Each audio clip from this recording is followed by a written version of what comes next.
우리가 성경에 등장한 인물들을 보면 하나님이 그들을 불러서 무엇인가를 맡기려고 하실 때 선뜻 응하는 자가 몇 안 된다 하는 사실을 발견하게 됩니다. 하나님이 뭘 하라고 그러면 대개는 주저하거나 또는 버티거나 겁을 집어먹고 안 가겠다고 거절을 하거나 하는 그런 예를 자주 봅니다. 아마 모세가 가장 전형적인 예가 아닌가 생각을 합니다. 오늘 우리가 읽은 본문의 주인공 되는 에스겔도 막 그런 사람 중에 하나였다고 저는 생각합니다. 그는 아직 젊은 청년이에요. 또 바빌론으로 잡혀와서 포로 생활을 하는 사람 중에 있었습니다. 어느 날 갑자기 하나님께서 그를 불렀어요. 그리고 환상 중에 하나님이 그를 만났습니다. 그리고 하나님이 주시는 말씀을 전하라고 명령을 하셨습니다. 그가 못하겠다 안 가겠다 하고 버티는 내용은 이 성경에 기록이 되어 있지 않습니다마는 하나님이 그를 다루시는 과정을 주의해서 보면 에스겔이 얼마나 주저하고 두려워하고 있었는가를 어렵지 않게 우리가 짐작할 수 있습니다. 우리 모두는 세상으로 보냄받은 그리스도의 증인입니다. 우리는 다 복음을 전해야 될 사명을 하나님으로부터 받았습니다. 그러나 솔직히 말해서 우리 중에 아무도 전도를 놀러가듯 쉽게 생각하는 사람은 없습니다. 다 전도하는 것을 두려워합니다. 마음 한구석에는 할 수 있으면 피하고 싶다는 생각을 갖고 있습니다. 또 어떤 면에서는 부끄러움도 느끼고요. 자기 체면을 생각해서라도 입을 열기가 어렵다고 하는 사람들도 있습니다. 비슷해요. 구약시대에 하나님이 명령하시면 안 가겠다고 버티는 사람이나 오늘 우리 보고 전도하라고 하는데도 쉽게 발이 떨어지지 않는 경우나 비슷비슷해요. 에스겔이 두려워하고 주저하는 것을 잘 아시는 하나님께서는 사전에 그를 철저하게 준비를 시키고 계시는 것을 볼 수 있습니다. 무엇을 가지고 누구한테 가서 어떻게 전해야 할 것인가를 철저하게 준비시키는 것을 우리는 봅니다. 하나님께서 우리 모두에게도 이와 같은 준비를 시켜주시기를 바랍니다. 그래야만이 전도할 수 있어요. 에스겔은 준비된 전도인으로서의 좋은 모델을 우리에게 제시하고 있습니다. 첫째는 하나님께서 에스겔에게 말씀을 먹도록 하셨습니다. 환상 중에 하나님은 그에게 나타나셔서 두루마리를 내어주시면서 먹으라고 명령하셨습니다. 유대나라나 바벨론에서는 두루마리를 짐승의 가죽으로 만들었습니다. 그 당시에는 책이 없었으니까요. 종이가 없었잖아요. 그러니까 짐승 가죽에다가 글을 써가지고 들고 다녔어요. 네모 반듯하게 가죽을 잘라가지고는 그것을 바늘로 기워가지고 크게는 한 길이가 9m 정도까지 되는 것을 둘둘둘둘 말아가 들고 다녔어요. 얼마나 불편하겠어요. 대부분이 그 두루마리는 한쪽에만 글을 쓰게 되어 있습니다만 경우에 따라서는 양면에다가 다 쓰는 때도 있다고 합니다. 아마 경제적인 이유도 있겠지만은 글을 읽는 사람이 마음대로 가피를 하지 못하도록 하기 위해서 양쪽에다 빽빽하게 써놓는 경우도 있다고 합니다. 하나님이 에스겔에게 먹으라고 주신 두루마리는 앞뒤가 가득하게 글이 쓰여 있는 것이었습니다. 2장 10절 보면 그 내용이 나오죠. 앞뒤에 가득히 글이 쓰여 있었습니다.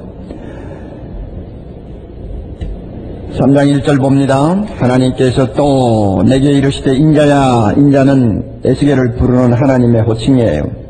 에스겔을 부를 때 하나님께서는 인자야 하고 부릅니다. 너는 받는 것을 먹으라. 너는 이 두루마리를 먹고 가서 이스라엘 족속에게 고하라. 이렇게 말씀하셨어요. 이 명령에 따라서 에스겔이 입을 벌려 그 두루마리를 먹었습니다.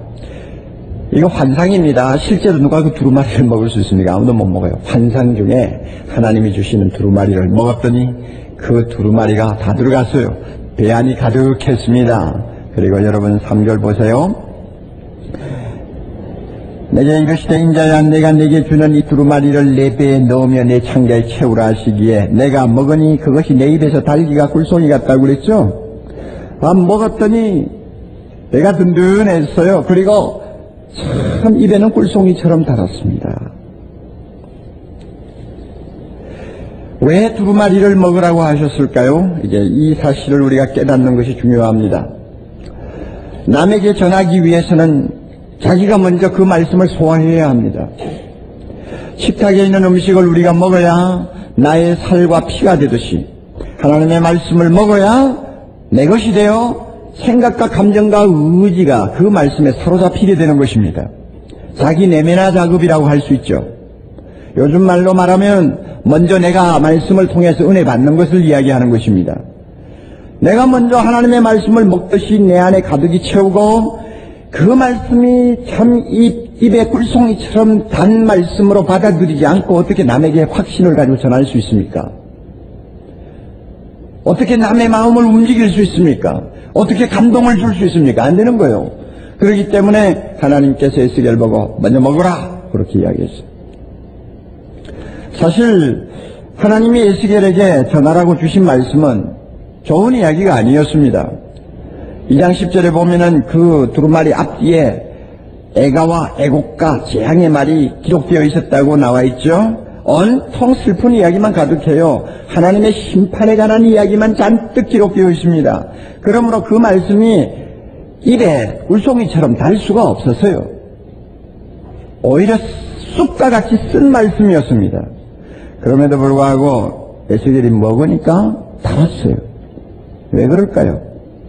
심판하시는 하나님이지만은 그 하나님 앞에 무릎을 꿇고 그의 심판을 달게 받으면서 하나님의 인자와 긍휼을 간절히 사모하는 자에게는 심판의 말씀, 저주의 말씀도 그 사람에게는 꿀송이처럼 단 은혜의 말씀이 될 수 있다는 것을 이야기하는 것입니다. 하나님은 자비하신 분입니다. 그러므로 회개하고 자기 앞에 나와서 엎드리는 자에게는 심판을 선언했다가도 나중에는 무궁무진한 긍휼과 자비로 그를 위로하시고 그에게 은총을 베푸시는 것을 우리는 봅니다. 그러므로 겉으로 보기는 쓴 말씀 같지만 우리가 그 말씀을 먹고 내 안에 은혜를 받으면 단 말씀이 되는 것입니다. 우리가 이 세상에 나가서 복음을 전하려고 하면 먼저 우리도 에스겔처럼 복음의 말씀을 먹어야 합니다. 우리는 손에 성경을 들고 있습니다. 이 성경의 총 주제는 예수 그리스도입니다. 창세기부터 요한계시록까지 모든 내용을 꿰뚫는 하나의 주제가 있다면 그것은 예수 그리스도입니다. 예수님이 이 세상에 오셔서 나를 구원하시려고 십자가를 지신 그 이야기가 쓰여 있습니다. 죄와 사망의 권세를 이기시고 부활하신 영광스러운 그 아침의 이야기가 그 성경에 기록되어 있습니다. 누구든지 예수를 믿으면 죄사함을 받고 죄사함을 받은 자는 한 사람도 빠짐없이 하나님 나라의 영생을 축복으로 얻게 된다는 엄청난 약속이 우리 손에 들려있는 성경에 기록되어 있습니다.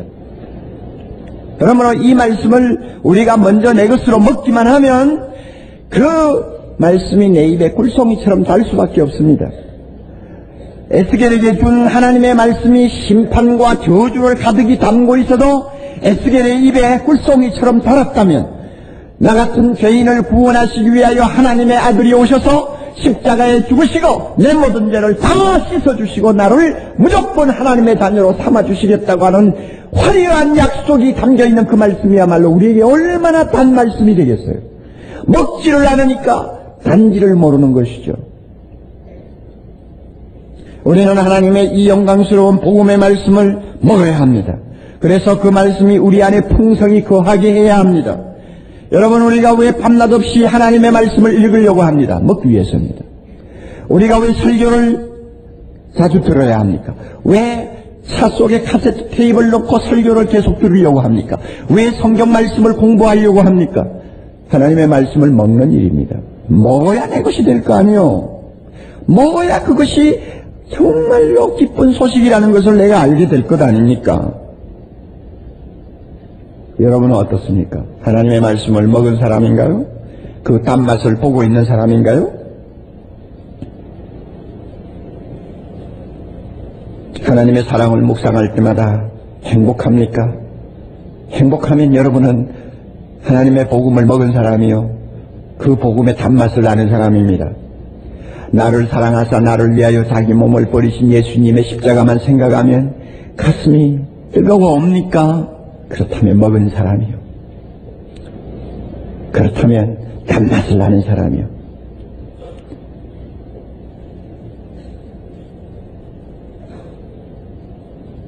내가 죄 용서받았다는 사실을 순간순간마다 확인할 때 알 수 없는 어떤 힘이 내 안에서 솟아오릅니까? 하나님의 말씀을 먹은 사람이요, 단맛을 아는 사람입니다. 그래서 이렇게 좋은 복음이 너무 좋아서 다른 사람에게 말하지 아니하면 안 될 정도로 흥분합니까? 여러분은 말씀을 먹은 사람입니다. 그 맛을 아는 사람입니다. 한참 미국의 부흥의 불길이 번지고 있던 1860년대 A.C. 행키라고 하는 젊은 여성이 사람들이 많이 모인 집회에서 눈물을 흘리며 낭송한 유명한 시가 하나 있습니다. 우리 찬송가에 기록이 되어 있는데 236장입니다. 그런 대로 번역이 잘 된 편입니다. 주 예수 크신 사랑 늘 말해 주시오. 평생에 듣던 말씀 또 들려주시오. 저 배지 않는 천국 주 예수 계신 곳 나 밝히 알아듣게 또 들려주시오. 아침에 이슬 방울 시 사라짐같이 내 기억 부족하여 늘 잊기 쉬우니 날 알아듣기 쉽게 늘 말해주시오. 날 구속하신 사랑 또 들려주시오. 주 예수 나를 위해 이 세상 오셔서 날 구속하신 은혜에 말하여 주시오. 나 같은 사람 위에 주보혈 흘렸네. 이 복스러운 말씀 또 들려주시오. 평생에 듣던 말씀, 평생에 듣던 말씀, 주 예수 크신 사랑 또 들려주시오. 이 행키 양의 가슴처럼 주님의 사랑, 주님의 복음을 더 듣기를 사모하는 갈증이 있으니까 여러분은 말씀을 먹은 사람이요, 그 단맛을 아는 사람입니다. 이런 사람이 되어야 다른 사람에게 예수 믿으시오 하는 말을 할 수 있습니다. 사랑하는 형제자매 여러분, 날마다 말씀을 읽으며 십자가 앞으로 나가시기를 바랍니다. 거기에서 하나님의 사랑을 맛보시기 바랍니다. 날마다 기도하는 무릎으로 부활의 영광을 바라보시기 바랍니다. 날마다 값없이 받는 죄사함의 은혜를 찬송하기 바랍니다. 이렇게 복음의 말씀을 내가 먼저 먹을 때 나를 통해서 보이지 않는 놀라운 힘이 다른 사람을 향해서 뻗어나갑니다. 그리고 그 완악한 사람이 내가 전하는 예수 그리스도의 복음을 듣고 변화되는 것입니다. 이를 위해서 내가 먼저 먹어야 돼요. 두 번째는 하나님께서 에스겔을 자기 동족에게 보내셨습니다. 5절 한번 읽어볼까요? 너를 방언이 다르거나 말이 어려운 백성에게 보내는 것이 아니요 이스라엘 족속에게 보내는 것이라. 지금 이 사람들은 수년 전에 바벨론으로 잡혀와가지고 인질이 되어 있는 사람들입니다. 수천 명이 되었는지 좀 더 됐는지는 잘 모르겠어요. 상당히 어두운 생활을 하루하루 하고 있는 사람입니다. 그러나 바벨론에 와서 살고 있어 그들은 당시 세계 통용어인 아람어에도 능통했겠지만 이스라엘 말을 사용하고 있는 동족들이었습니다. 무슨 말을 다 해도 다 알아듣는 사람들이요. 그러므로 그들에게 하나님의 말씀 전하라고 해서 에스겔이 어렵게 생각할 필요가 전혀 없는 것입니다. 여러분, 우리는 모든 족속에게 예수 그리스도의 복음을 전하라는 명령을 받고 있지만 일차적으로는 우리의 예루살렘인 우리 이웃, 우리 동족에게 복음을 전하도록 명령받고 있습니다. 말이 다 통하는 사람들입니다. 선교사들처럼 따로 말을 배울 필요가 없습니다. 우리가 전하는 말 못 알아들을 사람이 하나도 없어요. 정계순 선교사 부부처럼 10년간 죽을 고생해서 마오니, 마망아, 아이방아라는 어려운 말 배울 필요가 없어요. 그렇지 않아요? 나는 참 선교사들 위대하다고 항상 생각합니다. 말이 안 통하는 사람에게 찾아가가지고 그게 뭐 말을 1, 2년 배워가 됩니까? 얼마나 죽을 고생을 하면서 말을 한마디 한마디 배워서 나중에 말씀을, 복음을 전하지 않습니까? 얼마나 많은 눈물과 땀을 흘려야만이 가능한 일입니까? 우리나라에 처음 복음을 전하던 선교사들은 대부분이 영어를 이야기하는 영어권 선교사들이었습니다. 미국이나 영국에서 온 분들이었어요. 영어권에서 온 사람들이 한국말을 배우는 것은 정말 어렵다고 합니다. 몇 배로 어렵대요. 그러니 초창기에 우리나라에 온 선교사들이 얼마나 죽을 고생을 많이 했겠어요. 그래서 참 재미있는 에피소드도 여러 가지 전해지고 있는데, 그 가운데서 알렌 선교사라고 있습니다. 고종 황제의 주치의였고요. 의사로서 이 땅에 와서 현대의학의 문을 열어놓은 위대한 선교사입니다. 그 사람이 처음에 와가지고 열심히 한국말을 배웠어요. 배워가지고 어느 정도 좀 말이 통하고 조금 예수 그리스도의 십자가나 부활에 대해서 가르칠만 하다는 자신감이 생겼습니다. 그래서 그는 드디어 성경 공부 시간을 오픈을 했습니다. 좀 큼직한 방에 사람들이 모여들었어요. 어느 날 그는 이제 앞에 서서 들어오는 사람들을 이제 안내하고 있었습니다. 그 당시에 사람들은 전부 남자 여자 따로따로 앉았습니다. 우리처럼 이렇게 섞여 있지 않았죠. 알렌 선교사가 앞에 서서 사람들을 이렇게 안내를 했다고 합니다. 쑥 것들은 이쪽에 앉고 암 것들은 저쪽에 앉으십시오. 영어로는 메일이나 피메일 하면은 사람에게도 쓰이는 말입니다. 그러나 한국말의 그 성격상 쑥것 암것 하는 것을 사람에다 갖다 붙이면 그건 모욕이죠. 그러나 선교사 그걸 알 리가 있습니까? 그러니 그래서 암것이면 여자고 쑥것이면 남자라고 생각을 하고 자연스럽게 말을 했는데 얼마나 나중에 그 마음이 송구스러워 했겠어요. 참 말을 배운다는 게 그렇게 어려운 것입니다. 제가 지난 7월 달에 일본의 동명에서 한 600명 되는 목사님들과 평신도 지도자들을 앉혀놓고 제자훈련에 대한 강의를 하고 있었는데요. 그 자리에는 우리 교회 김광석 장로님이 동석을 하셨어요. 그분은 지금 대한항공 동경 부책임자로 가 계시죠. 얼마나 일본에 있는 사람들에게 전도를 열심히 하는지 그 전도하는 스케줄이 이만큼 빡빡하게 짜여있는 참 놀라운 장로님이세요. 그래서 그 시간 제가 강의를 하다가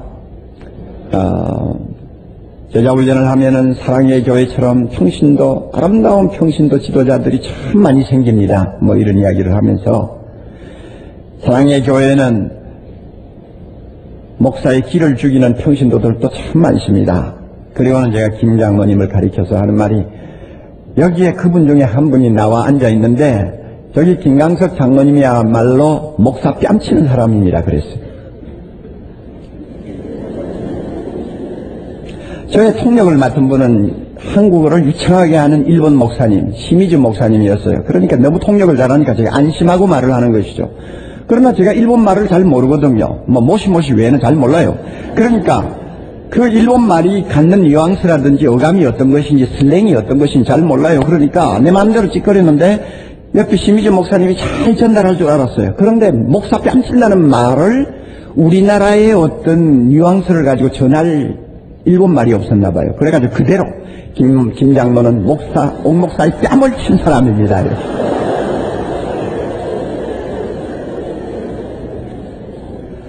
제가 보기에 일본 목사님들이 눈이 둥그레지더라고요. 나는 왜 둥그레지는지 전혀 몰랐어요. 그래가지고 나중에 강의를 다 마치고 나서 일본 목사님들 중에 여러분이 그 통역하신 목사님이 찾아와서 김 장로님 왜 옥 목사님 뺨을 때렸어요? 하고 물었대요. 나중에 김 장로님도 저에게 와가지고 목사님 때문에 제가 일본 목사님 앞에 얼굴을 못 들게 됐어요. 그러더라고요. 이게 뭐냐면 남의 나라 말을 알고 그 말을 이용해서 참 복음을 전한다, 설교를 한다는 것이 얼마나 어려운 것인가. 제가 참 한번 실감한 에피소드라고 할 수 있습니다. 그러나 여러분, 하나님은 우리 보고 그렇게 바다 건너가서 말이 안 통하는 사람에게 전도하라고 그러지 않았어요. 언제든지 말만 걸면 통하는 사람 보고 전도하라고 그랬어요. 그럼에도 불구하고 우리가 왜 주저해야 합니까? 왜 두려워해야 합니까? 우리 스스로 다시 한번 자문해야 합니다. 세 번째로 하나님께서는 에스겔에게 담대한 마음을 갖도록 해주셨습니다. 담대한 마음을 갖도록 해주셨어요. 여러분 7절 한번 보십시다. 그러나 이스라엘 족속은 이마가 굳고 마음이 강팍하여 내 말을 듣고자 아니하리니 이는 내 말을 듣고자 아니함이니라. 이스라엘 백성들은 워낙 좀 마음이 상당히 좀 독한 백성들이에요. 우리가 구약을 보면서도 많이 알 수 있지 않습니까? 원래 본성이 좀 독한 민족이요. 그래서 말을 잘 안 들어요. 그럼에도 불구하고 11절 넘어갑시다. 11절 보니까 하나님이 이렇게 명령하시네요. 사로잡힌 내 민족에게로 가서 바벨론에 지금 포로가 되어 있는 내 백성에게 가서 그 말이요. 그들이 그 다음에 다 같이요. 듣든지 아니 듣든지 그들에게 고하여 이르기를 주 여호와의 말씀이 이러하시다 하라 하시더라. 듣든지 아니 듣든지가 전하라는 거예요. 참 이게 얼마나 어려운 일입니까? 안 들을 것 뻔히 알면서도 전하라는 거예요. 그래서 듣기 싫어하는 사람들에게 자꾸 전하면 어떤 일이 발생합니까? 입을 열지 못하게 협박할 것입니다. 그들은 수가 많습니다. 다수의 힘을 빌려가지고 에스겔이 나중에 견디지 못하도록 왕따를 시킬 것입니다. 물을 보듯이 뻔한 일이요. 그럼에도 불구하고 하나님은 전하라고 합니다. 그러나 막무가내로 그를 보냅니까? 안 해요. 하나님이 준비시켜요. 마음씨 좋고 성격이 부드럽고 참 어떤 면에는 소심한 에스겔을 하나님께서 비상한 방법으로 메이크업 시키는 것입니다. 어떻게 메이크업 시켰어요? 8절 9절을 봅니다. 내가 그들의 얼굴을 대하도록 내 얼굴을 굽게 하였고 그들의 이마를 대하도록 내 이마를 굽게 하였으되 내 이마로 화석보다 굳은 금강석 같이 하였으니 그들이 비록 패역한 족속이라도 두려워 말며 그 얼굴을 무서워하지 말라. 하나님이 에스겔의 얼굴을 금강석처럼 굳게 만들었다고 했습니다. 요사이 우리말로 표현하면 얼굴에 철판을 깔아주셨다는 이야기죠. 이해하시겠죠? 그리고 강심장을 갖도록 해주셨어요. 얼굴에 철판 깔고 강심장을 가진 전도인, 아마 좀 더 점잖은 말로 이야기하면 담대한 전도인으로 하나님이 만들어 놓으셨어요. 이스라엘 백성들이요, 에스겔이 전하는 말씀을 잘 안 들을 이유는 충분히 있었습니다. 원래 강팍하기도 했지만 그 메시지 내용이 도무지 그들의 비를 맞출 수가 없는 내용이에요. 그들의 흥미를 끌 수 없는 내용입니다. 예를 들면 이런 것입니다. 포로로 잡혀온 이스라엘 백성들은 자기들이 1, 2년 안에 다시 예루살렘으로 돌아간다고 믿고 있었습니다. 그때까지만 해도 예루살렘이 함락이 안 됐고 유대나라가 아직도 건재하고 있었기 때문에 그들은 얼마 후에 돌아간다고 생각했어요. 그리고 거짓 선지자들은 나와서 그들의 비를 맞추어서 1년 후에 그들이 반드시 돌아갈 것이라고 하는 거짓 예언을 하고 있었습니다. 그런데 하나님이 에스겔에게 전하라고 하는 말씀은 뭐냐? 예루살렘은 곧 내가 심판해서 함락된다.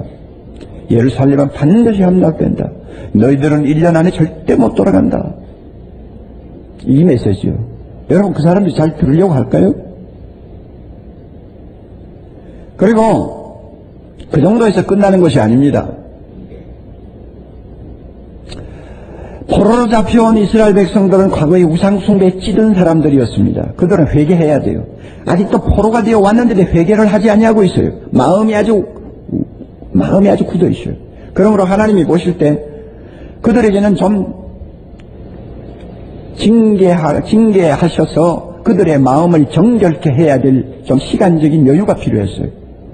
그래서 에스겔을 보고 이렇게 전하라고 했습니다. 너희들은 앞으로 70년 동안 바벨론에서 살아야 한다. 그러므로 예루살렘에 돌아간다는 헛된 꿈을 꾸지 말고 여기서 장가가고 시집가서 자녀 낳고 그 다음에 밭 갈고 농사짓고 정착해라. 70년 후가 되면 내가 너희를 그때는 고국으로 돌아가게 하겠다. 그때가 되면 너희들의 마음이 깨끗해질 것이다. 그때가 되면 내가 이 유대 나라도 다시 재건시켜 주겠다. 이런 약속이에요. 그런데 여러분, 이런 말씀이 그 사람들의 귀에 들어오겠어요? 뭐요? 70년이 지나야 된다고요? 내 나이 그때 되면 140살이요. 내가 어떻게 살아요? 아마 이런 식이었을 거예요. 그러니까 그 말이 그들에게는 기쁜 소식이 전혀 될 수가 없는 것입니다. 그럼에도 불구하고 하나님께서는 에스겔 보고 전하라고 그랬어요. 에스겔이 얼마나 어려운 사명을 받았는지 우리가 알 수 있잖아요. 그렇기 때문에 보통 마음을 가지고는 백성들을 상대할 수가 없었습니다. 그러므로 하나님께서 그의 얼굴에 철판을 깔고 담대한 마음을 주어서 천명이 그를 상대하든 만명이 그를 상대하든 간에 눈 하나 깜짝하지 아니하고 사람을 두려워하지 아니하고 하나님의 말씀을 전하도록 하셨어요. 천대를 받아도 좋고 사람들에게 핍박을 받아도 좋고 생명의 위협을 받아도 마음의 동료가 되지 아니하는 초림 같은 사람으로 하나님이 만들어 놓았습니다. 여러분, 우리가 복음을 전해야 합니다마는 세상 사람들이 복음을 듣기 좋아하느냐 하고 물으면 아니요 하고 우리 모두는 대답합니다. 그렇죠? 아무도 예수 믿으라는 말 듣기 좋아하는 사람은 없어요. 뭐 죄인이라는 말 자체가 벌써 그들의 말에 귀에 그들의 비위를 거스르죠. 그리고 죄 사함을 받고 구원 얻는다 하면은 자기하고는 아무 관계가 없는 것처럼 생각을 합니다. 천당이 있고 지옥이 있다는 사실 그 자체가 기분 나쁜 거예요. 있기는 뭐가 있어? 니 가봤냐? 합니다. 그렇죠? 그리고 예수만 믿어야 구원을 얻는다고 하는 말을 들으면 그들은 독선이라고 욕을 퍼붓습니다. 아무도 우리의 말을 즐겨 들을 사람이 없어요. 예수 믿는 우리에게는 예수님의 십자가와 부활이 우리에게 기쁜 소식입니다만은 세상에 있는 사람들은 기쁜 소식이 아니에요. 기분 나쁜 소식이에요. 그러므로 잘 들으려고 하지 않아요. 따라서 우리에게 필요한 것은 에스겔과 같이 담대한 사람으로 무장하는 것입니다. 얼굴에 철판을 깔아야 돼요. 이 일을 위해서 하나님이 우리에게 성령을 주셨습니다. 성령을 우리에게 주셨습니다. 우리 힘으로 못하는 일이기에 성령을 주셨어요. 우리는 사람을 대할 때 조금만 좀 창피스럽다 하는 생각이 들면 얼굴이 빨개지는 아주 소심한 사람이요. 이렇게 소심한 우리를 들어서 세상을 향하여 예수의 복음을 전하도록 하기 위해서 하나님은 성령을 우리에게 주셨어요. 사도행전 1장 8절을 보세요. 오직 성령이 너희에게 임하시면 너희가 권능을 받고, 권능이 뭡니까? 담대함입니다. 성령의 권능은 담대함과 직결되는 아주 중요한 말입니다. 권능을 받았습니까? 에스겔처럼 담대해집니다. 권능을 못 받았습니까? 소심합니다. 권능을 받았습니까? 용기가 있습니다. 권능을 못 받았습니까? 비겁한 자가 됩니다. 권능을 받았습니까? 생명 내놓고 복음 전합니다. 권능을 못 받았습니까? 생명의 위협을 당하는 곳에는 감히 입도 뻥끗하지 못합니다. 사도행전 4장에 넘어가 보면 예루살렘에 핍박이 일어났죠. 그래서 어떤 신자들은 벌써 감옥에 끌려 들어가 있고요. 재산 몰수당하고요. 가족들이 뿔뿔이 흩어지고 지금 아수라장이 되었어요. 이런 어려운 핍박 속에서 몇십 명의 성도들이 다락방에 모여가지고 밤중에 하나님 앞에 이렇게 기도합니다. 하나님이여, 이 사람들이 우리를 위협함을 하가마옵시고 담대하게 하나님의 말씀을 전하게 하여 주옵소서. 참 기가 막힌 기도입니다. 여러분 보세요. 하나님이여, 이 핍박 빨리 물러가게 하옵소서 기도하지 않았어요. 하나님이여, 우리 집을 다시 원상복구시켜 주십시오. 이런 기도 안 했어요. 내 생명 보호해 주세요. 이런 기도 안 했습니다. 하나님이여, 이런 핍박이 지금 폭풍처럼 몰려옵니다마는 이런 중에서도 담대하게 복음을 전할 수 있게 해 주시옵소서. 이 기도했어요. 얼마나 놀라운 사람이요. 31절에 보면 그들이 기도를 다 끝내자마자 모인 곳이 진동하더니 무리가 다시 한번 성령이 충만해졌습니다. 성령이 충만해지니까 어떤 일이 일어났습니까? 담대히 하나님의 말씀을 전하니랍니다. 담대히 하나님의 말씀을 전했습니다. 이게 성령의 능력이요. 성령은 우리를 담대하게 만듭니다. 사내들인 법정에 선 베드로를 보십시오. 당장 돌멩이가 날라올 수 있는 살벌한 분위기에서도 천사와 같이 환한 얼굴로 복음을 전하는 스데반을 보십시오. 총독과 왕 앞에서 초라한 죄수의 모습으로 재판을 받고 있었지만은 당신들이 나와 같이 되기를 원한다는 큰 소리를 치는 사도 바울을 보십시오. 모두가 성령 충만한 사람들이었기에 그들은 담대했습니다. 사람을 두려워하지 않았습니다. 눈치 보지 않았습니다. 우리에게 이 성령의 능력으로 무장하는 담대함이 필요합니다. 최근에 저는 감동적인 종이 쪽지를 하나 보았습니다. 우리가 잘 알다시피 북한에서 굶주리다 못해서 중국으로 넘어오는 사람들이 많잖아요. 그들이 넘어왔다 하면은 복음을 듣게 됩니다. 준비하고 있는 사람들이 있어요. 넘어왔다 하면 복음을 듣는데 반세기가 넘도록 거짓에 쏘가온 사람들이요, 이제는 배까지 고프니까 여러분 얼마나 그 영혼이 참 갈급합니까? 그런데 하나님이 당신을 사랑합니다. 당신을 위하여 예수님이 십자가에 돌아가셨습니다. 막 듣는 순간 다 눈물을 펑펑 쏙 꺾어 부러지는 거예요. 그래서 예수 믿어요. 이렇게 해서 값없이 죄사함을 받고 영생을 얻게 되는 축복을 가슴에 가득히 담게 되자 그들은 이 흥분, 이 행복을 도무지 억누를 수가 없는 거예요. 그래가지고 자기들끼리 조직을 했습니다. 무슨 조직이냐? 북한으로 다시 돌아가서 복음을 전하자는 사람들의 조직이요. 그리고는 예수 전사들의 수칙이라는 것을 만들었습니다. 예수 제자들의 수칙이라는 말이죠. 그 내용을 보니까 한 5가지가 있는데 첫 번째 이런 내용이 있어요. 첫 번째가 이것입니다. 예수 믿는 사람은 천대받게 되어 있다. 천대받는 그것이 긍지요 기쁨이다. 우리는 고난을 당하게 되어 있다. 그러므로 우리는 각오한다. 여러분, 북한으로 다시 들어간다는 건 죽는 것을 의미합니다. 어디서 그런 용기가 나올까요? 어디서 그런 담대함이 있을까요? 어떻게 예수 알기 전에는 평범한 사람들이요, 비겁한 사람들이요, 배고파 못 견뎌서 사선을 넘어온 사람들이요, 빵만 주면 해결 다 될 것 같은 사람들인데 어떻게 예수 모르는 자기 동족 때문에 생명을 걸고 들어가겠다고 하는 이상한 사람으로 바뀝니까? 성령이 그들을 사로잡은 것입니다. 세속화된 사회는 개인의 자율성과 자유를 당연한 기본권으로 인정합니다. 이 자율성과 자유는 하나님이 간섭할 수 없다고 믿고 있습니다. 사람들이 부를 축제하고 인생을 마음껏 즐기는 것을 최고의 덕으로 생각하면 할수록 하나님의 간섭을 싫어합니다. 자기의 약함을 인정하려고 하지 않습니다. 그러므로 회개도 필요 없습니다. 그래서 이 세상이 살기 좋아지면 좋아질수록 복음의 원수들은 점점 더 많아지게 되어 있는 것입니다. 그러므로 하나님이 성령을 우리에게 주셔서 이런 사람들을 상대해서 복음을 전하도록 무장시키는 것입니다. 그럼에도 불구하고 많은 성도들은 사람들과 대결하는 것을 피하려고 합니다. 논쟁을 싫어합니다. 독선이라는 말을 죽어도 안 들으려고 합니다. 양식을 가진 신사로서 대접을 받기를 원합니다.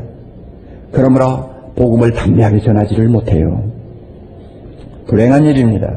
조지 바나라고 하는 유명한 리서치 회사에서 지난 10년 동안 미국에서 진지한 그리스도인이 얼마나 늘었는가 줄었는가를 조사한 일이 있습니다. 10년 전에 비해서 10년 전에는 12%의 진지한 그리스도인이 있었는데 10년이 지난 다음에 그 숫자가 6% 반으로 줄어들었습니다. 진지한 그리스도인이 무엇입니까? 예수님만이 나의 구원자다 하는 것을 철저하게 믿는 신자입니다. 진지한 그리스도인이 뭡니까? 오직 예수만이 구원을 우리에게 주시는 유일한 길이요 진리요 생명이라는 것을 담대하게 전하는 그리스도인입니다. 이게 진지한 그리스도인인데 미국 교회가 점점 세속화되어 가면서 호황을 누리고 잘 살게 되니까 많은 그리스도인이 세상으로 점점 돌아가는 거예요. 그러니까 진지한 그리스도인의 수가 점점 줄어져서 이제는 6%. 그러니까 1년에 3,500개의 교회가 문을 닫아도 그건 이상한 일이 아닙니다. 그렇잖아요? 물론 전도는 논쟁이나 대결을 해서 성공하는 것은 아닙니다. 논쟁은 좋은 방법이 아니에요. 그러나 우리는 경우에 따라서 험한 싸움에 말려들 수 있다는 것도 각오를 해야 합니다. 워낙 사람들이 악하기 때문에 그렇습니다. 그렇게 하기 위해서는 담대해야 합니다. 성령의 능력으로 담대해야 합니다. 사람들을 사로잡고 있는 악령을 굴복시키기 위해서 우리는 성령의 능력으로 무장해야 합니다. 그래야만이 우리가 전하는 복음 앞에 영혼들이 무릎을 꿇게 되는 것입니다. 오늘 이 능력 하나님이 주시기를 바랍니다. 이 능력으로 우리를 무장시켜 주시기를 바랍니다. 이것 없이는 안 됩니다. 소돔성이 하나님의 심판을 받아 멸망을 앞두고 있을 때까지, 또 심지어 유황불이 떨어져 그 성이 망하는 그날 아침까지 성문에 서서 날마다 하나님의 말씀을 외치는 어떤 노인이 있었다는 이야기가 있습니다. 만든 우한지 아니면 진실이 전해져 내려온 것인지는 모릅니다만 그 이야기 속에는 우리가 귀담아 들어야 될 중요한 말이 있습니다. 어느 날 하나님의 말씀을 외치고 있는 그 노인에게 찾아가서 누군가 물었습니다. 할아버지, 아무리 할아버지가 외쳐도 사람들은 변화되지 않는데 왜 쓸데없이 날마다 외치고 있습니까? 그 말을 들은 노인이 이렇게 대답했다고 합니다. 나는 그들이 나를 변화시키지 못하도록 계속 외치고 있어. 무슨 말입니까? 소돔 고모라는 굉장히 악한 도성입니다. 아무리 의로운 롯과 같은 사람이라도 점점 자기도 모르게 소돔 사람을 닮아가고 있는 것이요. 이 노인은 자기가 가만히 있다가는 나중에 소돔 사람이 되어버릴 것이고 하나님의 심판을 면할 수 없다는 위기감을 느낀 것입니다. 그러므로 그는 하나님의 말씀을 외치는 자가 되었습니다. 내가 외치고 있는 이상 나는 소돔 사람이 되지 않는다 이거예요. 내가 외치고 있는 이상 소돔 사람은 변화를 받지 않을지 모르지만 나는 절대로 소돔 사람을 닮아가지는 않을 것이다. 외치고 있는 이상 나는 건재하다 이거예요. 우리도 이런 지금 상황에 놓여 있지 않습니까? 여러분, 전도하라고 해도 입을 열지 않고 안 믿고 세상 즐기다가 내일 당장 죽어야 될 지금 생사의 기로에 놓인 사람을 보아도 그 영혼을 불쌍히 여기는 마음이 없이 태연하게 입 다물고 있어요. 분명한 사실 하나 있습니다. 나는 자신도 모르게 세상 사람을 닮아가고 있는 것입니다. 왜? 내가 입을 다물기 때문에 내가 세상 사람 쪽으로 끌려가는 것이요. 그러나 성령의 담대함을 가지고 하나님의 복음을 듣든지 아니 듣든지 상관하지 말고 내가 외치면 세상도 구원하고 나도 구원합니다. 내가 만약 담대하게 외치기를 거부하면 세상도 구원하지 못하고 나도 구원하지 못합니다. 다시 말하면 세상도 망하고 나도 망합니다.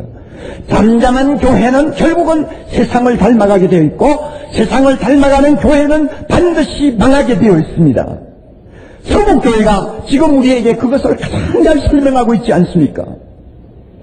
그러므로 우리가 성령의 담대함을 가지고 전도해야 되는 것은 사람들을 구원하기 위해서입니다마는 그 사람들이 결국 듣지 않고 한 사람도 돌아오는 자가 없다 할지라도 전도는 손해 안 봅니다. 왜?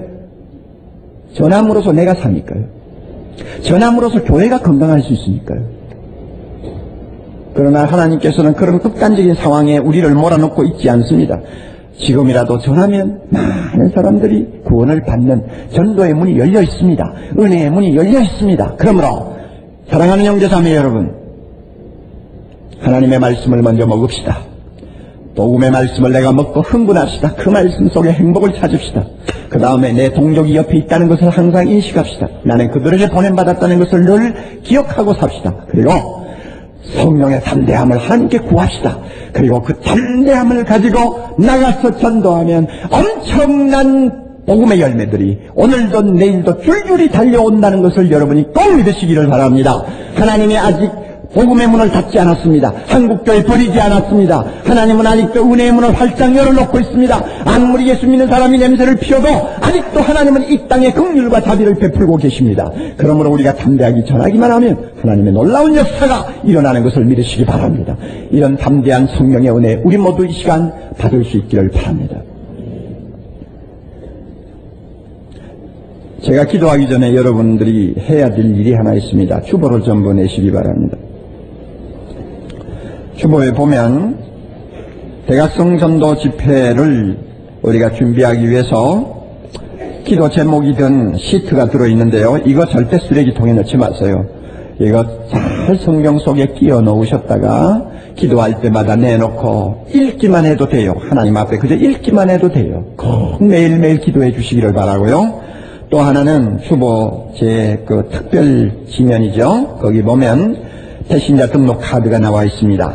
지난 주일에 말씀드린 바와 같이 오늘 이 시간 이 태신자 카드를 써서 내어야 합니다.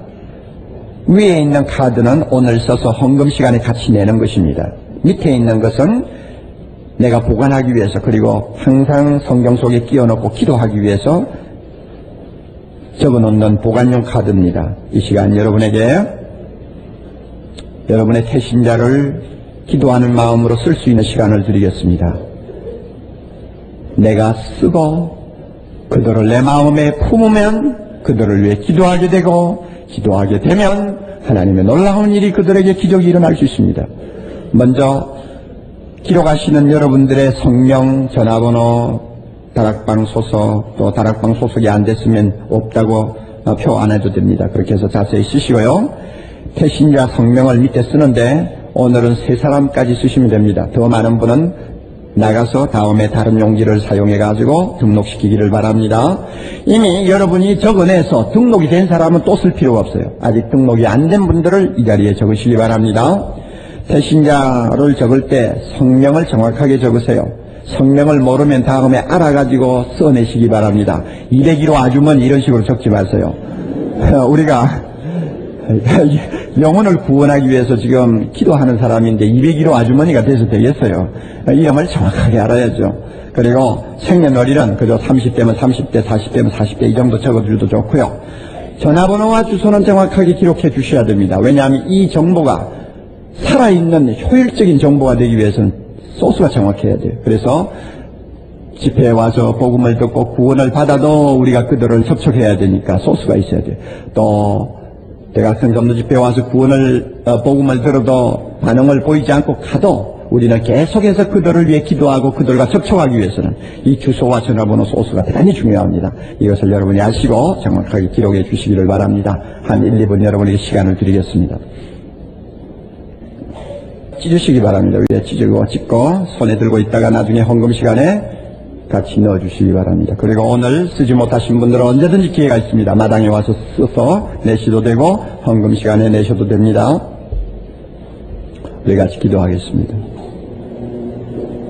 자비로우신 하나님 아버지여, 강팍하고 하나님의 말씀을 듣기를 거부하는 이스라엘 백성에게 에스겔을 보내시면서 하나님이 그를 어떻게 준비시키신가를 시키셨는가를 우리는 이 시간에 보았습니다. 주여 우리에게도 하나님 준비시켜 주시기를 원합니다. 하나님의 말씀, 복음의 말씀을 내가 먼저 먹을 수 있도록 은혜 주시기를 원하옵나이다. 이 복음의 놀라운 은혜 앞에 내가 감격하고 내가 그 말씀 앞에 사로잡히는 은혜가 없이는 다른 사람을 선도할 수가 없습니다. 주여 주께서 우리로 하여금 말이 통하는 이웃 사람들에게 내 사랑하는 동족에게 전도할 수 있도록 해주신 것 감사합니다. 오 하나님이여, 그러나 그들은 강팍합니다. 하나님의 복음을 듣기 싫어합니다. 그러므로 주여 이 시간 성령께서 우리를 다시 한번 무장시켜 주시기를 원합니다. 성령의 권세가 우리를 담대케 하는 은혜를 우리 모두에게 내려주시기를 원하옵나이다. 성령이여 우리를 충만케 해주시옵소서. 성령이여 우리를 충만케 해주시옵소서. 성령이여 우리를 담대케 해주시옵소서. 사람을 두려워하지 않게 하시고 복음을 우리가 전할 때에 하나님의 신이 나와 함께 하심을 날마다 우리가 체험할 수 있게 하시며 우리를 통하여 죽은 영혼들이 마른 뼈다귀와 같은 심령이라도 구원받고 돌아온 기적이 날마다 일어나게 해주시옵소서. 주님, 우리가 드리는 헌금 주님이 받으시옵소서. 귀한 헌금 우리가 드림으로 인해서 드리는 손길들이 복을 받게 하시고 각자마다 하나님 앞에 구하는 기도가 응답받게 하시고 생업의 주의 축복이 날마다 따르게 해 주시옵소서. 예수님 이름으로 기도하옵나이다.